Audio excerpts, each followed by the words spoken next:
A black maid was rejected by her client, but what she discovered in his bedroom destroyed his reputation. "Lord, give me strength for another day," Sarah Jefferson whispered, adjusting her rearview mirror in the pre-dawn darkness. Her old Toyota Corolla, faithful companion of 12 years, hummed softly in the empty parking lot of Pine Grove apartment. She checked her phone one last time, 5:47 a.m. The message from her agency still glowed on the screen. New client, high priority, 1255 Magnolia Heights. Mr. Richardson, 6:30 a.m. Her daughter Lisa had already left for her early hospital shift. A small note on the kitchen counter brought a smile to Sarah's tired face. "Mama, don't forget to eat lunch today. Love you, El." The drive through Atlanta's wealthy neighborhoods always felt like entering another world.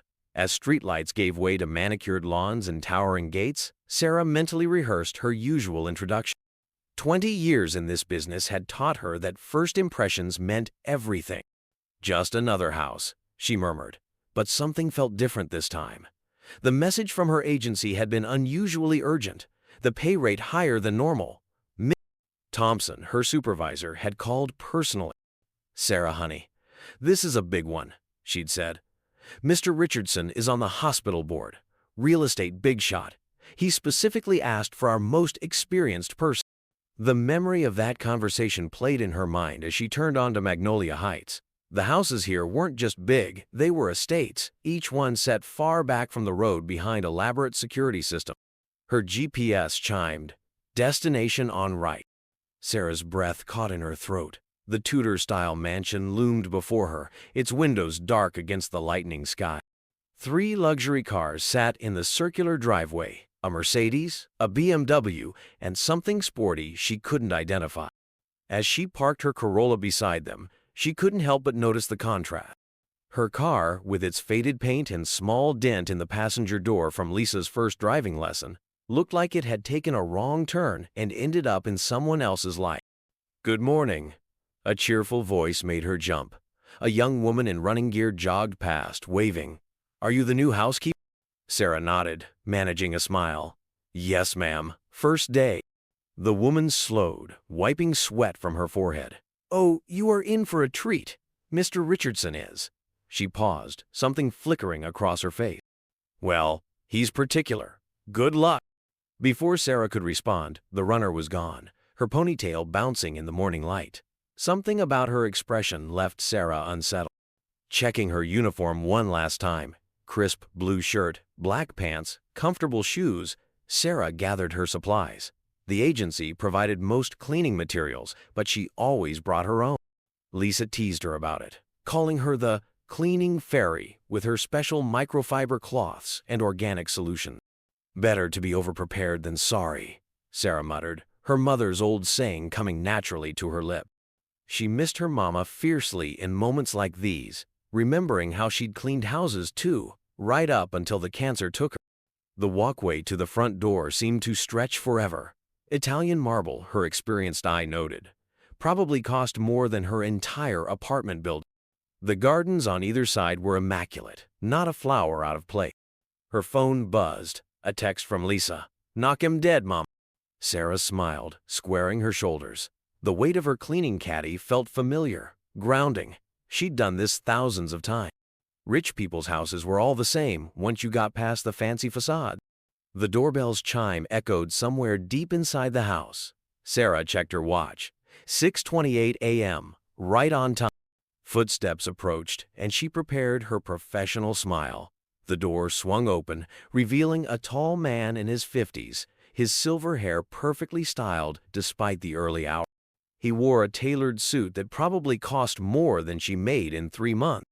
"Good morning, Mr. Richardson," she began, her voice warm and professional. "I am Sarah Jefferson from Elite Home Services. It's a pleasure." The change in his expression stopped her cold. His eyes, which had been merely questioning, narrowed as they swept over her, lingering on her dark skin. The welcoming half-smile vanished, replaced by something that made her stomach clench. "There must be some mistake," he said, his voice clipped and cold. Each word fell like ice between them. Sarah kept her smile fixed in place, though it felt like a grimace now. Sir, I assure you tea here is no mistake. Mrs. Thompson specifically assigned me to. I don't care what Mrs. Thompson said. He cut her off. I specifically requested. Different personnel. His emphasis on the last two words left no doubt about his meaning. 20 years of experience warred with the burn of humiliation in her chest. She'd faced prejudice before, the suspicious looks, the followed around the house treatment, but this raw rejection was something she hadn't encountered in years. Sir, she tried again, her voice steady despite the trembling in her hands. I have 15 years of experience and excellent references. I am sure. I said no. His voice was sharp enough to cut. This is unacceptable. I'll be calling your agency to complain. You people should know better. He started to close the door, then paused. Wait here. I'll write you a check for your time. The door didn't quite close, left slightly ajar as his footsteps retreated into the house. Sarah stood there, her cleaning supplies still clutched to her chest, feeling like she was 16 again, being told she wasn't a good fit for her first job at the mall. Through the gap in the door, she could see into the grand entryway. A massive crystal chandelier threw rainbow spots across marble floors. A sweeping staircase led to the upper floor, its mahogany banister gleaming. On a side table near the stairs, a folder lay open, papers spilling slightly over the edge. It was the splash of red ink that caught her eye first, bold letters forming a partial headline, something about missing funds, a chair. Sarah found herself taking a step closer, drawn by an impulse she couldn't name. The folder had fallen in such a way that one newspaper clipping was clearly visible. The headline made her blood run cold. Children's Cancer Foundation audit reveals discrepancy. Voices drifted down from upstairs. Mr. Richardson was apparently on the phone. No, you listen to me? His voice carried faintly. I won't have this kind of mix-up again. I was very clear about my preferences. Sarah remained frozen on the doorstep, her mind racing. She knew she should just leave, go back to her car and call Mrs. Thompson. File a complaint maybe, though what good would that do? It would be her word against his, and men like Richardson had friends in high places. But that newspaper headline nagged at her. Something about it triggered a memory, a conversation she'd overheard at church just last Sunday. Miss Chin, crying in the bathroom, talking about lost investments and betrayed trust. The sound of a door closing upstairs snapped her back to the present. Any second now, Richardson would return with his dismissal check, and this horrible morning would be over. Yet as she stood there, dignity warring with hurt, Sarah Jefferson had no idea that this rejection, this moment of crude prejudice, would set in motion events that would change not just her life, but the lives of countless others. The check never came. Instead, the sound of another phone call drifted down, Richardson's voice growing heated. What do you mean they're asking questions? I thought you handled that. No, you listen to me. Sarah glanced at her watch. 6:45 a.m. She should leave. Every instinct honed by years of working in wealthy homes told her to walk away. But something kept her rooted to that doorstep, her eyes drawn again and again to that partially visible headline. A memory surfaced, her mama's voice clear as day. Baby, sometimes the Lord closes a door just so you can see what's coming through the window. Sarah took a deep breath, adjusting her grip on her cleaning caddy. The door was still ajar, the newspaper clipping still visible, and upstairs, Richardson's voice grew more agitated by the second.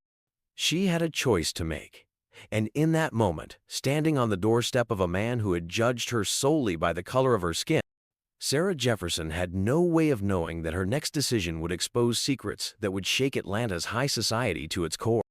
But that would come later. Right now, she just stood there, her heart pounding, as Richardson's voice grew louder upstairs, and the morning sun crept higher in the Atlanta sky, casting long shadows across the immaculate lawn of 1255 Magnolia Heights. No, I don't care what it costs. Richardson's voice boomed from upstairs. Make it disappear! Sarah's heart thundered in her chest as she took one tentative step inside. The marble floor felt cold even through her shoes. That folder on the side table seemed to call to her, but she forced herself to stay put, every muscle tense. Her phone vibrated, Mrs. Thompson calling. Sarah quickly declined the call, knowing she'd have to explain later. The sound of Richardson's footsteps pacing above made her flinch. Excuse me? A soft voice behind her made Sarah nearly jump out of her skin. She spun around to face an elderly woman in a gardener's uniform standing in the doorway. Are you the new maid? I. Yes. Well, no, Sarah stammered.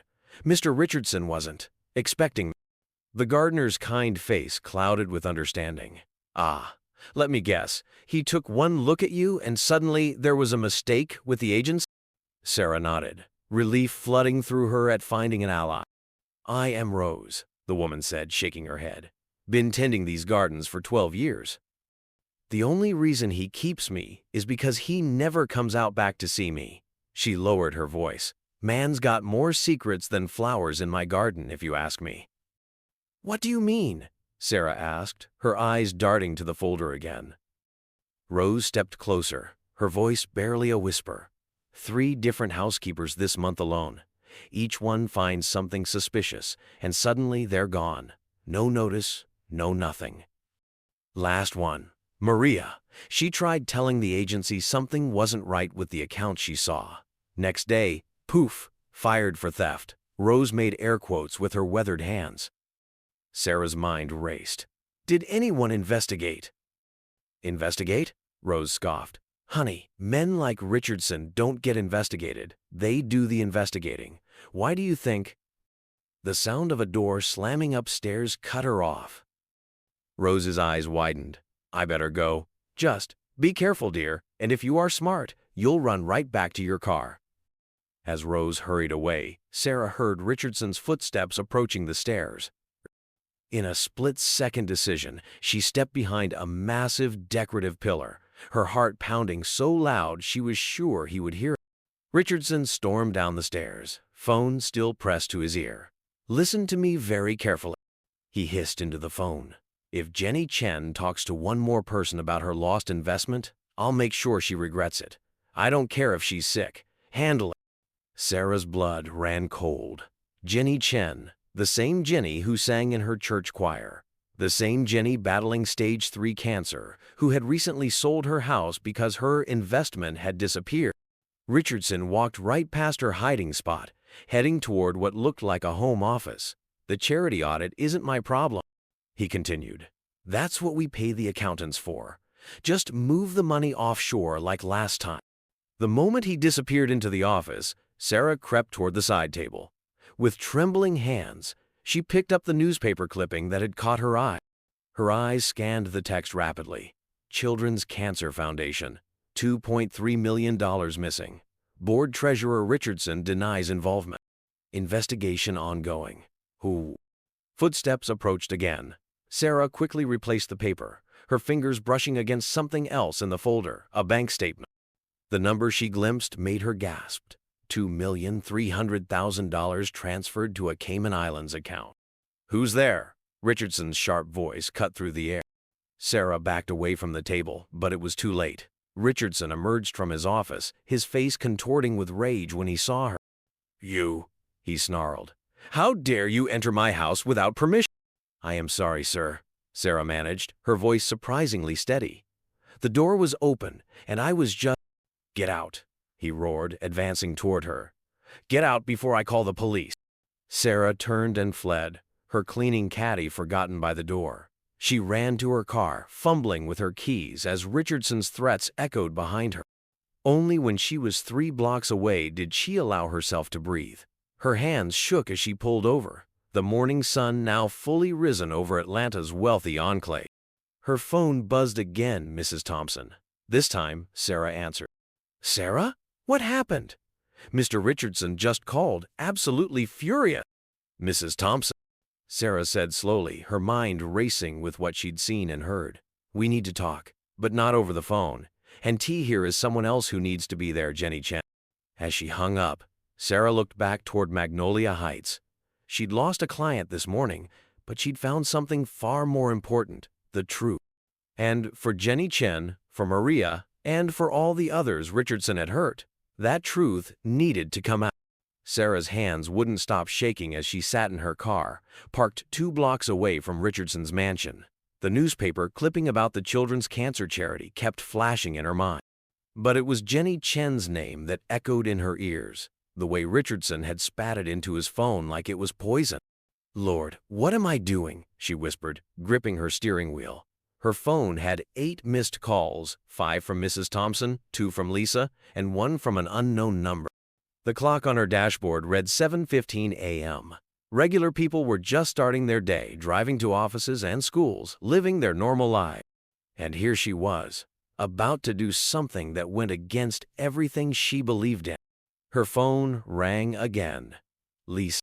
"Mama, where are you? Mrs. Thompson called me when she couldn't reach you." Sarah took a deep breath. "Baby, I am fine. Just had a difficult client." "Difficult how?" Lisa's nurse instincts kicked in, her voice sharp with concern. "Mama, you never ignore calls. What's going on?" "I need to go back," Sarah said quietly. "Go back? To the client who disrespected you?" "Mama, no." "Lisa, listen to me." Sarah watched a patrol car cruise past, her heart jumping. "Remember Jenny from church? The one who lost all her money? The one with cancer?" "Yeah, she had to stop her treatments because of some investment thing." "Why?" Sarah closed her eyes. "I think I know what happened to her money. And the money from that children's cancer charity everyone's been talking about." There was a long silence on the other end. "Mama," Lisa finally said, her voice careful, "what are you thinking of doing?" "The right thing," Sarah answered, opening her eyes. Richardson's voice played in her head. "I don't care if she's sick. Handle it." "I am coming to get you," Lisa declared. "No," Sarah said firmly. "You stay at the hospital. I need you to pray for me, baby. And if I don't call you by noon—" "Don't you dare finish that sentence," Lisa's voice cracked. "Mama, please." "I love you, baby." Sarah hung up before Lisa could protest further. Her hands were steady now as she started the car. The morning traffic was picking up, but she knew Richardson's schedule from the agency brief. He had a 9 a.m. meeting downtown. That gave her a window. As she drove back toward Magnolia Heights, memories of Jenny flooded her mind. Jenny, who'd borrowed against her house to invest with Richardson because he sat next to her in church every Sunday. Jenny, who'd had to cancel her last 3 chemotherapy sessions because there was no money left. Sarah parked a few houses down this time, watching. Richardson's Mercedes pulled out of the driveway at 8:45 a.m., right on schedule. She waited 10 more minutes, counting every second. Rose, the gardener, was working in the side yard when Sarah walked back up the driveway. Their eyes met. "Child," Rose said softly, "what are you doing?" "What needs to be done," Sarah answered. She gestured to the kitchen door. "Does he keep it locked?" Rose looked around nervously. "Back door's got a trick to it. Handle's loose. Been meaning to tell him to fix it for months." She paused. "If you bump it just right." Sarah squeezed the older woman's hand. "If anyone asks—" "I ain't seen nothing," Rose said firmly. "Just like I ain't seen nothing all these years when folks came crying about their lost money. Just like I ain't seen nothing when Maria tried to tell people what she found." She gripped Sarah's hand tight. "But maybe it's time somebody did see something." The back door opened exactly as Rose described. Sarah's heart thundered as she slipped inside, the luxury kitchen gleaming around her. Everything screamed wealth. The Viking stove, the marble countertops, the Sub-Zero refrigerator. But it wasn't the kitchen she needed. The house felt different now, no longer intimidating, but sinister. Sarah's cleaning experience guided her movements. She knew where people like Richardson would keep important documents. The home office door was unlocked. "Careless," Sarah muttered, slipping inside. "Or overconfident." The room reeked of expensive leather and cigars.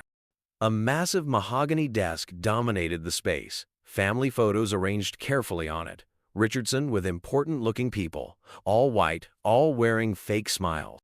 Come on," she whispered, checking drawers. Most were locked, but the top right one slid open. Inside, she found what looked like bank statement. Her phone buzzed. Another unknown number. Sarah ignored it, hands trembling as she read. "Transfer complete. $157,000 from Chen J to Cayman account number."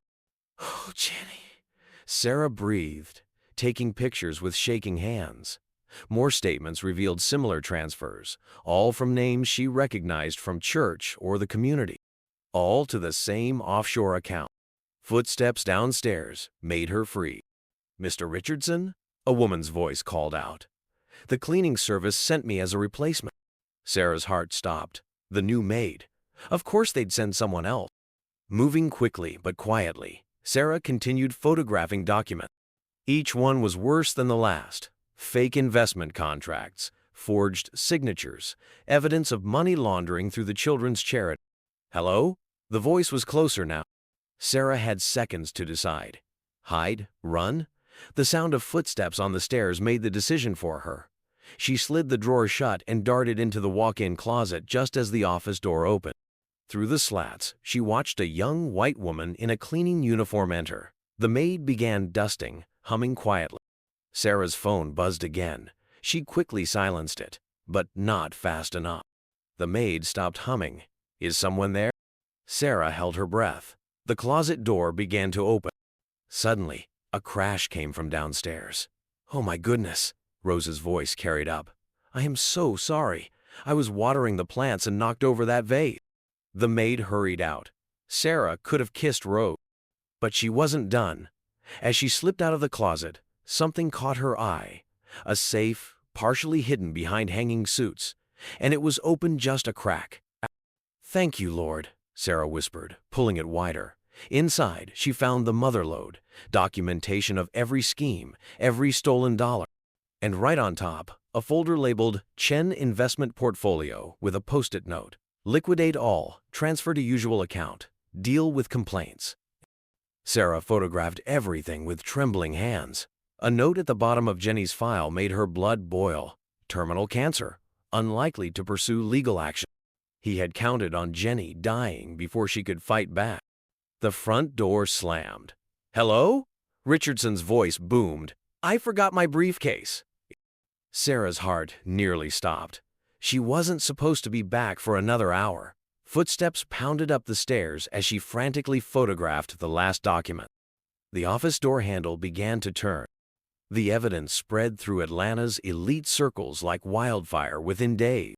Sarah sat in Detective Williams' office at the downtown precinct, her hands clasped tightly in her lap as he scrolled through the photos on her phone. "Miss Jefferson," he said slowly, looking up at her with tired eyes, "do you realize what you've uncovered?" Sarah nodded, thinking of Jenny. How many people did he steal from? Detective Williams ran a hand over his face. "We're looking at over 200 victims so far. Elderly couples, single parents, small business owners. And that's just the private investors, the cancer charity scheme." He shook his head. "This is gonna be big." "Sarah?" A familiar voice called from the doorway. Jenny Chen stood there, looking frailer than ever in her oversized sweater. Her eyes were red from crying. "Jenny." Sarah rushed to hug her friend. Careful not to squeeze too tight. "You shouldn't have come all this way." "Had to," Jenny whispered, her voice breaking. When Detective Williams called, "Sarah, why didn't you tell me you were the one who found everything?" Sarah helped Jenny to a chair. Couldn't risk Richardson finding out. Not until the police had everything they needed. Detective Williams cleared his throat. "Mrs. Chen, your testimony will be crucial. The documented transfer from your account to his offshore holdings is one of our strongest pieces of evidence." Jenny wiped her eyes. "My whole life savings, my husband's pension, everything we had for my treatment. He sat next to me in church every Sunday, told me God had led him to help me invest wisely." Her voice turned bitter. "Guess he thought the cancer would take me before I could cause trouble." Sarah gripped her friend's hand. "But it didn't. You're here, and he's going to pay for what he did." The office door opened again. Mrs. Thompson from the agency walked in, looking like she'd aged 10 years in a week. "Sarah," she said, wringing her hands, "I had no idea. All those housekeepers who tried to report something wrong. Richardson convinced me they were making trouble, trying to blackmail him. I believed him over my own people." "It's not your fault," Sarah said softly. "He fooled everyone." "Not everyone," Detective Williams corrected. "He didn't fool you, Miss Jefferson, though I have to ask, breaking into his house was a huge risk. What made you do it?" Sarah thought for a moment. "When he turned me away because of my skin color, it hurt. But then I saw Jenny's name in those papers. Heard him on the phone saying he didn't care if she was sick." She straightened in her chair. Some hurts are personal, others are too big to walk away from. The detective nodded slowly. Well, your risk paid off. The DA's office is preparing charges. Money laundering, fraud, embezzlement from a charitable organization. Mr. Richardson's looking at serious time. What about my treatment money? Jenny asked quietly. And everyone else's saving? We've frozen his account, Detective Williams explained, including the offshore ones, thanks to the documentation Miss Jefferson provided. The recovery process will take time. He was interrupted by a commotion in the hallway. Through the open door, they saw Richardson being led in handcuffs by two officers, his expensive suit wrinkled, his silver hair disheveled. His lawyer trailed behind, talking rapidly into a phone. Richardson's eyes landed on Sarah. The hatred in them made her shiver, but she held his gaze. "You!" he snarled, trying to lunge forward despite the handcuffs. "You had no right, breaking into my home, stealing my private document." "Mr. Richardson," his lawyer warned, but Richardson was too far gone. "I'll sue you for everything you have," he shouted as the officers pulled him along. "You are nothing but a criminal, a thief." Jenny stood up shakily. "No, Richard," she called after him. "You are the thief. You stole from cancer patients, from retirees, from people who trusted you with their life savings." Richardson's face contorted. "I was helping you people invest. It's not my fault if you were too stupid to." "That's enough," Detective Williams barked. "Get him to interrogation." As they dragged Richardson away, his shouted threats echoed down the hallway. Sarah felt Jenny trembling beside her. "You okay?" she asked softly. Jenny nodded, tears streaming down her face. "I had to cancel my surgery last week. Couldn't afford it after everything." But seeing him like this, she squeezed Sarah's hand. "Maybe now T here is hope." Mrs. Thompson stepped forward. "Jenny, I know it's not much, but the agency wants to help. We've started a fund for victims of his investment scam. Several of our wealthy clients have already contributed."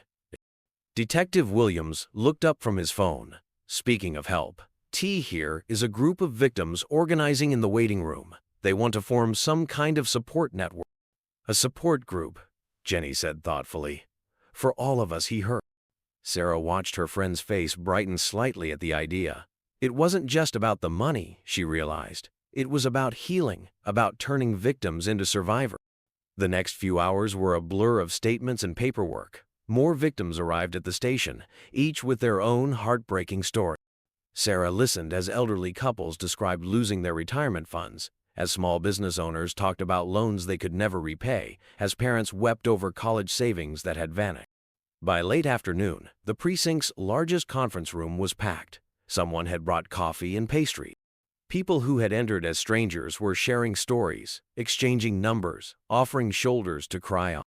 "Sarah?" Jenny called her over to a group of women. "Everyone, this is Sarah Jefferson. She's the one who exposed everything." An elderly woman grabbed Sarah's hand. "My Harold worked 40 years at the factory for what Richardson stole in one day," she said, tears in her eyes. "Thank you for being braver than the rest of us." Sarah shook her head. "I just did what needed doing." "No," Jenny insisted. "You did more than that. You showed us we don't have to be ashamed. Richardson counted on that shame keeping us quiet, on his victims being too embarrassed to admit we'd been fooled." A young man in the group nodded. "He took my mom's life insurance money, said God had sent him to help me invest it wisely. I've been too ashamed to even tell my wife." "That's how he operated," Detective Williams said, joining the group. "Used his church connections, his social status, his position on charity boards, all to gain trust. Then counted on shame and fear to keep his victims silent." Jenny straightened in her chair. "Well, we're not being silent anymore. This support group, it's not just about helping each other heal. It's about making sure no one else falls for schemes like this." Sarah watched as the group began planning meeting times and locations.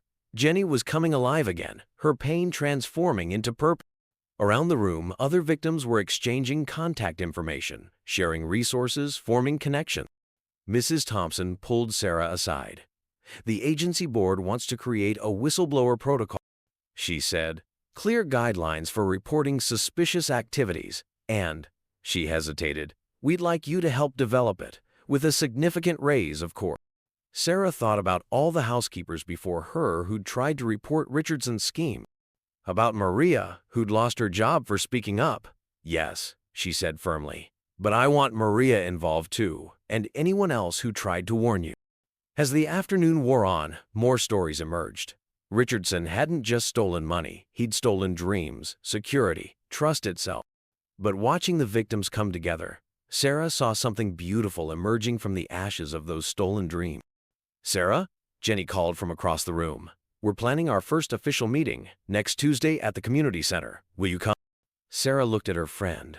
Still sick, still struggling, but no longer alone. Of course, she said. We're family now. Detective Williams touched her arm. Miss Jefferson, just so you know, the DA wants to talk about your breaking and entering.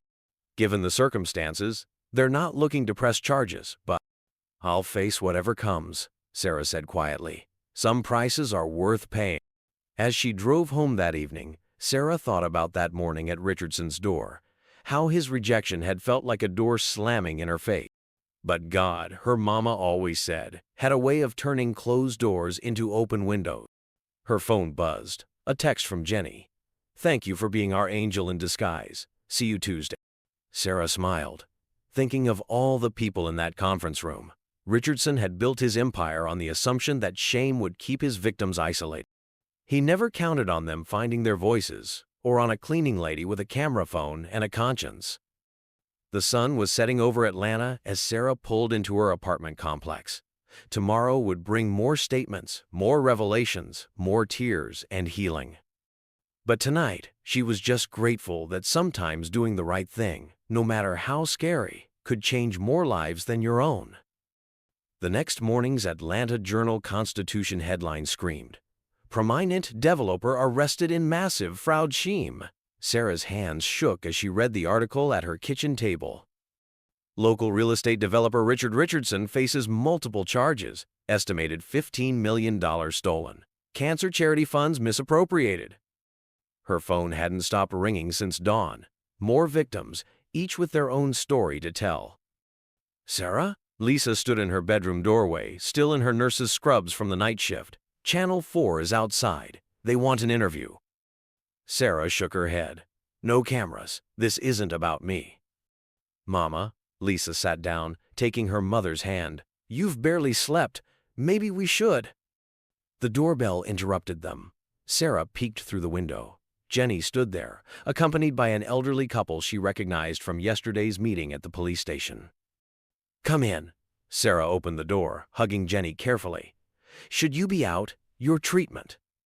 Jenny's eyes sparkled with something Sarah hadn't seen in months. Hope. That's why we're here. The FBI froze Richardson's accounts last night. They found the offshore money. She gripped Sarah's hand.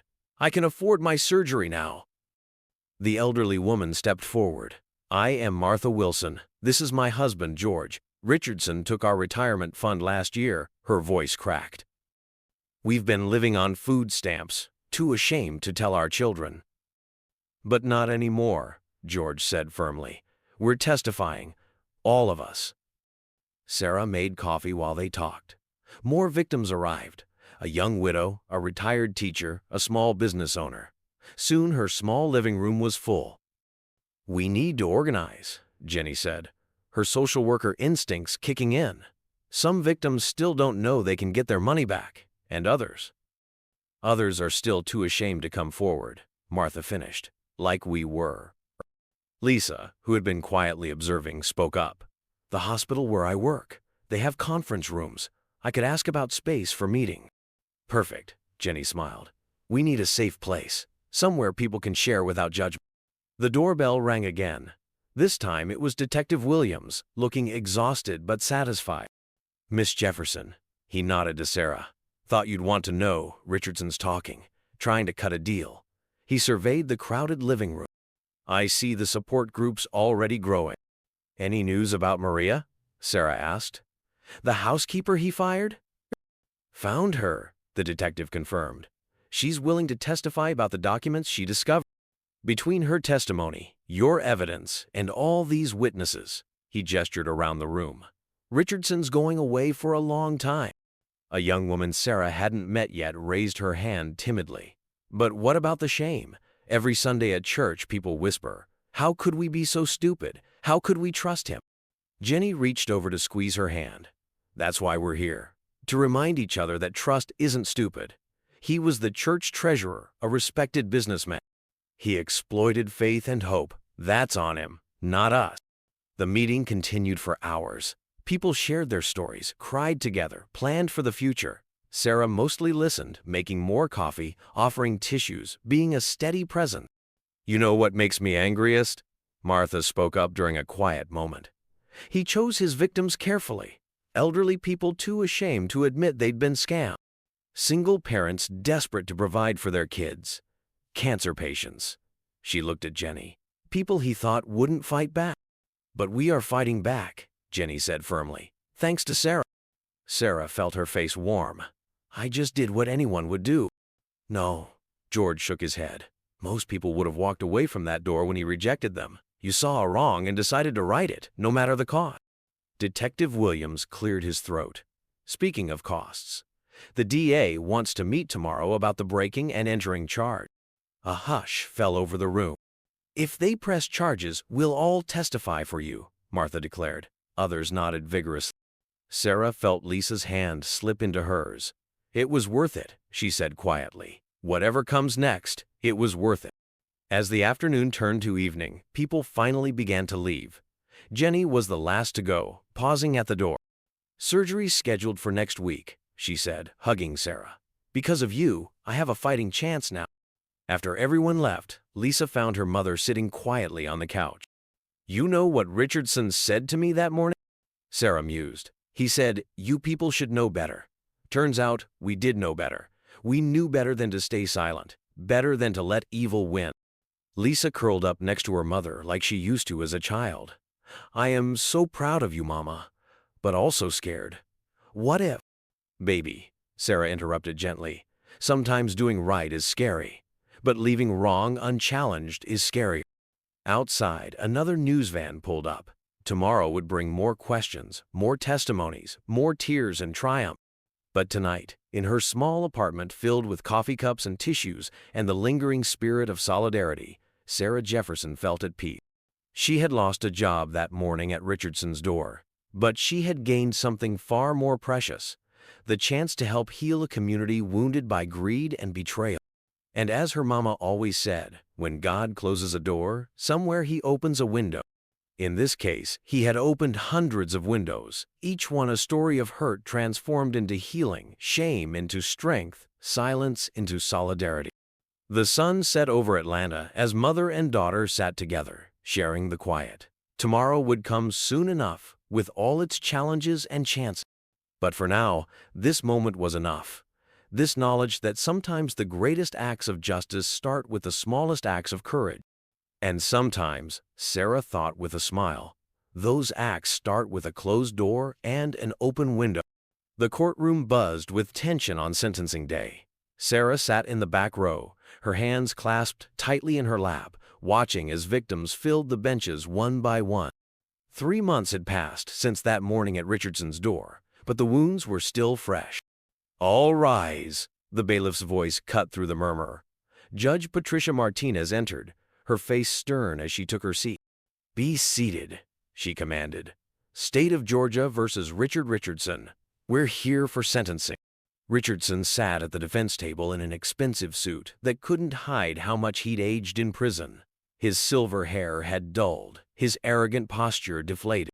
Still, when he turned to scan the courtroom, Sarah caught a glimpse of that same hatred in his eye.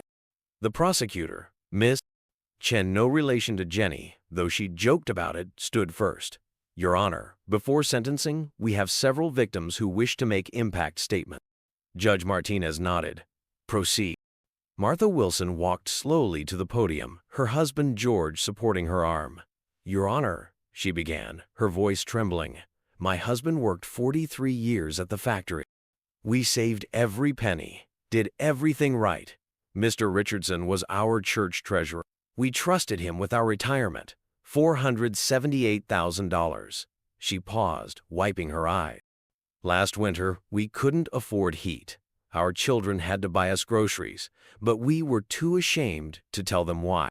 Richardson shifted in his chair but didn't turn around. A young mother went next. I am Susan Taylor. After my husband died, Mr. Richardson approached me after church. Said God had sent him to help me invest the life insurance money for my kids' college fund. Her voice hardened. My daughter had to drop out of Georgia State. She's working 2 jobs now, trying to save up to go back. One by one, they came forward. Each story hit Sarah like a physical blow.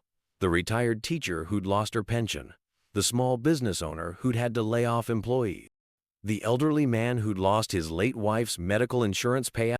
Then Jenny Chen stood up. She was stronger now, her color better since the surgery, but she still leaned on her cane as she walked to the podium. Mr. Richardson, she said, turning to face him directly, you sat next to me every Sunday for 15 years. When I was diagnosed with cancer, you cried with me, prayed with me. Her voice shook. Then you took everything I had for treatment. You counted on me dying before I could fight back. Richardson finally looked up, his face unreadable. But I didn't die, Jenny continued, because someone braver than me decided to fight back. Someone you rejected because of the color of her skin ended up being an angel in disguise. Sarah felt tears rolling down her cheeks as Jenny spoke. Lisa, sitting beside her, squeezed her hand. The prosecutor stood again. Your Honor, the state calls Sarah Jefferson. Sarah's heart pounded as she walked to the podium. Richardson's lawyer immediately objected. Your Honor, Miss Jefferson broke into my client's home. She stole private documents proving extensive fraud. Miss Chen countered. The DA's office has declined to press charges, given the circumstances. Judge Martinez peered at Sarah. Miss Jefferson, would you like to make a statement? Sarah took a deep breath. That morning, Mr. Richardson turned me away because I was black. He said, you people should know better. She met his eyes steadily. Well, we did know better. We knew better than to let evil win, better than to let shame keep us silent. Richardson stood up suddenly. This is ridiculous. She's a criminal, a thief who… Mr. Richardson, Judge Martinez's gavel cracked like thunder. One more outburst and you'll be removed. The prosecutor approached the bench with a thick folder. Your Honor, the state submits evidence of systematic fraud spanning 2 decades. Mr. Richardson stole over $15 million from private investors, plus an additional $2.3 million from the Children's Cancer Foundation. He preyed on the vulnerable, exploited religious trust and showed no remorse. Judge Martinez examined the files carefully while the courtroom held its breath. After what seemed like hours, she looked up, her expression grave. Mr. Richardson, please rise. He stood, straightening his designer tie one last time. In my 20 years on the bench, the judge began, I have seen many forms of theft, but what you did goes beyond stealing money. You stole people's trust, their dignity, their hope. She paused, looking around the courtroom. You used your position in the church and community to target the vulnerable, the sick, the elderly, the grieving. You counted on shame to keep them silent. Richardson started to speak, but his lawyer grabbed his arm. The evidence Miss Jefferson uncovered revealed not just fraud but a calculated pattern of exploitation. Your own emails show you specifically targeted terminal cancer patients, believing they would die before discovering your scheme. Jenny's soft sob echoed through the silent courtroom. Therefore, Judge Martinez continued, her voice firm, I sentence you to 25 years in federal prison. You will pay full restitution to all victims, plus punitive damages. Your assets, including offshore accounts, are hereby forfeited. The courtroom erupted. Martha Wilson burst into tears. George held her close, his own eyes wet. Richardson's face turned purple. You can't do this, he shouted. Those people trusted me with their money. It's not my fault they were stupid enough to… Remove the defendant, Judge Martinez ordered. As officers led Richardson away, he turned to glare at Sarah. You, he snarled, you ruined everything. You had no right. Mr. Richardson, Jenny's clear voice cut through his rage. She stood, supported by her cane. You forgot something important.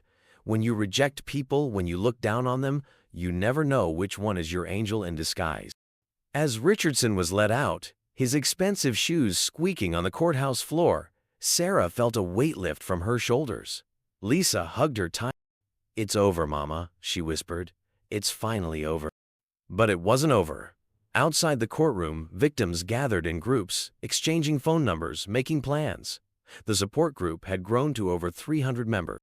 "Sarah," Jenny called out, making her way through the crowd. "We're all going to the community center. Everyone wants to celebrate and," she smiled, "we have a surprise for you." At the community center, tables were already set up with food and drinks. Someone had hung a banner. "Justice prevails. Thank you, Sarah." "Oh no," Sarah protested. "I didn't do this alone. Maria, Rose, all of you who testified."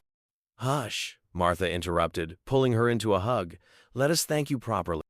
Detective Williams arrived with more news. The FBI's finished tracking the offshore accounts. Restitution payments should start next month. A small girl tugged at Sarah's sleeve, Susan Taylor's daughter. "Miss Sarah, I can go back to college now. Mom got the letter yesterday about the restitution." Sarah hugged her, remembering her own struggles putting Lisa through nursing school. The celebration continued into the evening. People shared stories, but they were different now. Stories of hope, of fresh starts, of shame transformed into strength.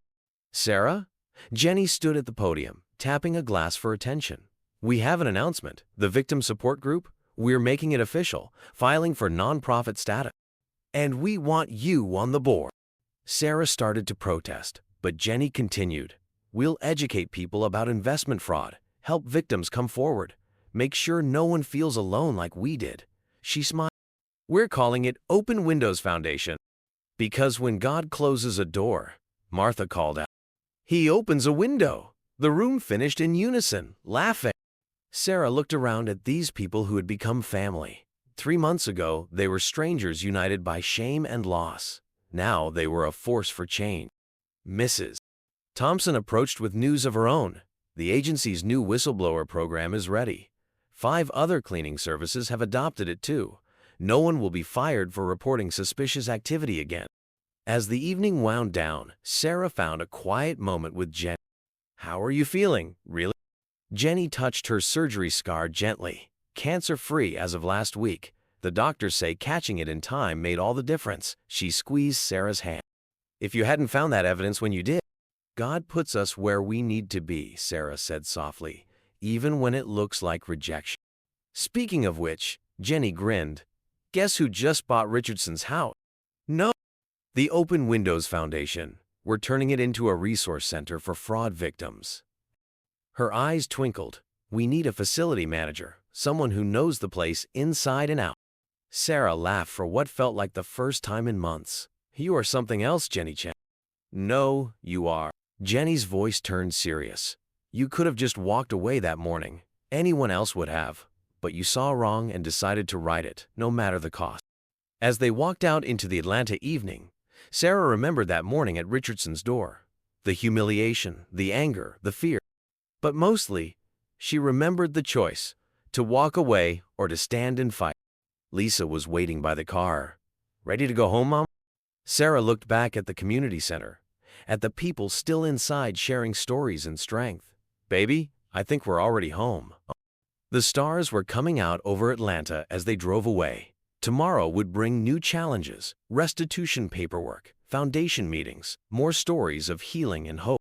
But tonight, Sarah Jefferson was at peace. Sometimes rejection leads you exactly where you need to be. Sometimes a closed door shows you which windows need opening. And sometimes, she thought with a smile, the help people reject turns out to be exactly the help they need. "Mama?" Lisa asked as they pulled into their apartment complex.